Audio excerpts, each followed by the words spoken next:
پہلی بات میں ایوارڈس کے حوالے سے کہوں کہ ایوارڈ جو ہوتے ہیں نا میرٹ پہ دیا گیا جاتا ہے, یہ لحاظ پہ نہیں ہوتا ہے کہ تم میرے لحاظ دار ہو, رشتہ دار ہو, چلو ایوارڈ دے دیں. نمبر 1 یہ ہے. دوسرا یہ ہے کہ پارٹی کیوں نہیں بنائی؟ نہیں میں وہ بتاؤں گی. دوسرا یہ ہے کہ آزاد صاحب نے اگر پبلک سروس میں کیا تو بیگ صاحب کا ایک بہت بڑا کنٹریبیوشن جو ہے پروفیشن میں بھی ہے, لیگل پروفیشن میں ہے. لوگوں کو پتہ نہیں ہے کہ بیگ صاحب was the person who introduced competition law in India. آپ ججمنٹس دیکھیے نا, کنٹمپٹ پہ جو آپ کی آئی ہیں, بیگ صاحب نے وہ کیسز یا وہ تھرو جوڈیشری کیے ہیں جن پہ بعد میں قانون بنے, ڈیفیکشن کا قانون بنا. یہ لوگوں کو معلوم نہیں ہے, اس ڈیٹیل میں کبھی اور بات کریں گے. ہاں, کیونکہ ہمیں مارکیٹنگ کرنی نہیں آتی ہے بدقسمتی سے. اب رہا پارٹی بنانے کا. پارٹیاں دلی سے نہیں بنتی ہیں, پارٹیاں لوگوں میں سے اٹھتی ہیں. سمجھ گئے آپ؟ اگر کوئی یہ کہے گا کہ دلی کا آشیرواد, کشمیر میں پالیٹکس کرنا تبھی پاسبل ہے جب تک آپ کو, کیونکہ یہاں سیکیورٹی کے ایشوز ہیں, باقی ایشوز ہوتے ہیں, وہ سپورٹ ان کو دینا پڑے گا کشمیر میں پالیٹیشنز کو. لیکن اگر پارٹی بنانی ہے تو that should be from ground, pro people agenda کے ساتھ.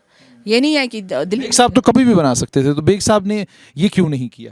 کیونکہ جیسے جو مجھے پی ڈی پی کے بارے میں پتا ہے, جو میری نالج ہے, اس نالج کی بنیاد پر میں یہ کہہ سکتا ہوں کہ بیگ صاحب ایک اچھی خاصی بڑی طاقتور پارٹی بنا سکتے تھے, لیکن بیگ صاحب نے کبھی یہ فیصلہ لیا. آپ کو کس نے کہا کہ بیگ صاحب سیاست سے ریٹائر ہو گئے ہیں؟ ریٹائر نہیں ہوئے, لیکن پارٹی نہیں بنی.